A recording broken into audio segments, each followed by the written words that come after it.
오는 4월 15일 국민의 대표를 선출하는 제21대 국회의원 선거가 얼마 남지 않았는데요. 참정권의 소중함을 알고 국민으로서 주권을 제대로 행사하기 위해서는 국회의원 선거 제도에 대해서 정확히 이해하고 있어야 되겠습니다.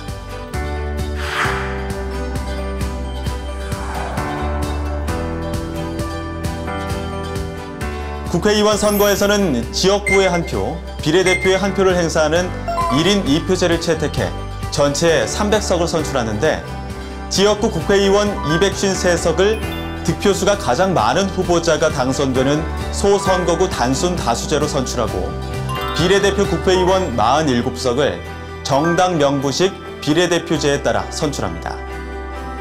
2020년 1월 14일 개정 공포된 선거법에 따라 새로운 비례대표 국회의원 의석 배분 방식이 제21대 국회의원 선거부터 적용됩니다. 이에 새로운 비례대표 국회의원 의석 배분 방식이 적용된 국회의원 선출 방식을 알기 쉽게 소개하겠습니다. 우리나라 국회의원 선출 방식의 이해를 돕기 위해서 먼저 다른 나라 국회의원 선출 방식을 살펴보도록 하겠습니다. 나라마다 국회의원을 선출하는 방식이 조금씩 다른데요. 대표를 선출하는 방식에 따라 다수대표제와 비례대표제, 그리고 혼합제로 나눌 수 있습니다. 다수대표제는 선거구에서 가장 많은 표를 얻은 후보자가 선출되는 방식으로 미국, 영국, 캐나다 등에서 시행되고 있습니다. 비례대표제는 정당의 총 득표수에 비례해 당선자 수를 결정하는 방식으로 이 제도는 네덜란드, 노르웨이, 덴마크 등이 채택하고 있습니다.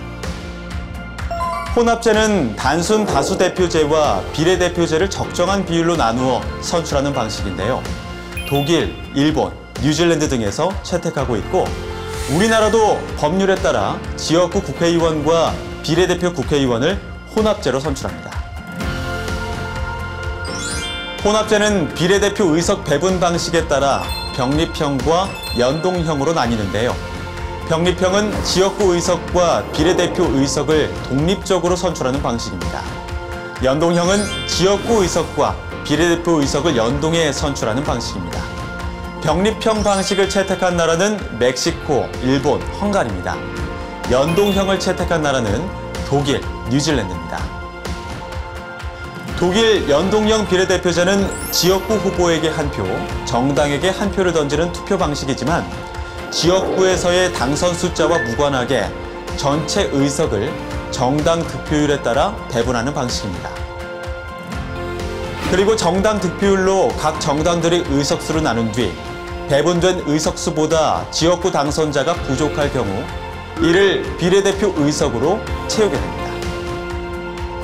우리나라는 이번 제21대 국회의원 선거에서 비례대표 전체 47석 중 17석은 병립형, 나머지 30석에 대해서는 연동형을 채택해 비례대표 국회의원을 선출합니다. 국회의원 선출 방식을 자세히 살펴보면 먼저 국회의원 총 의석수는 300석, 지역구 253석과 비례대표 47석으로 의석수는 변화가 없습니다. 바뀐 건 비례대표 47석의 의석 배분 방식입니다.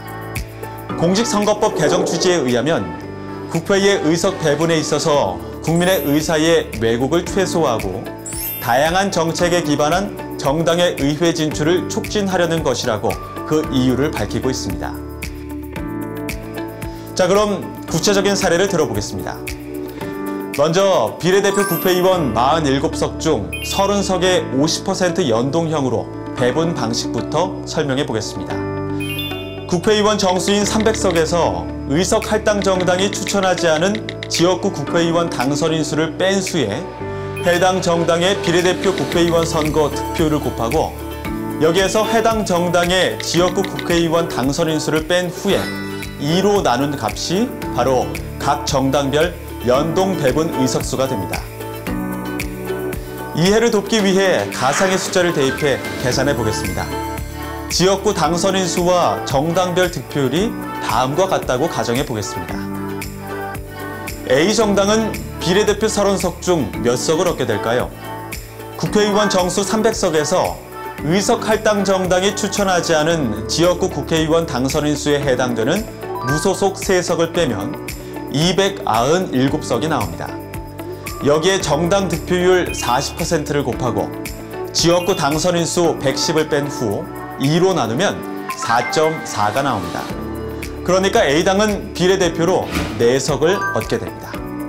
같은 방식으로 계산하면 B당 5석, C당 0석, D당 17석, E당 4석을 얻게 됩니다. 그럼 비례대표 17석에 대해서는 각 정당에서 몇 석씩 얻게 될까요?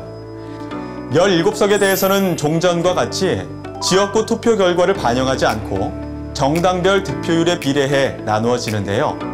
계산해 보면 A당 7석, B당 5석, C당은 2석, D당 2석, E당 1석을 얻게 됩니다.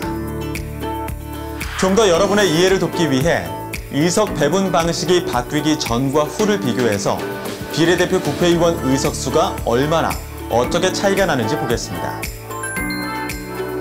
A당은 19석에서 11석, B당은 14석에서 10석, C당은 7석에서 2석, D당은 6석에서 19석, E당은 1석에서 5석. 그러니까 A당은 8석이 감소, B당은 4석이 감소, C당은 5석이 감소, D당은 13석이 증가, E당은 4석이 증가된 것을 볼 수 있습니다.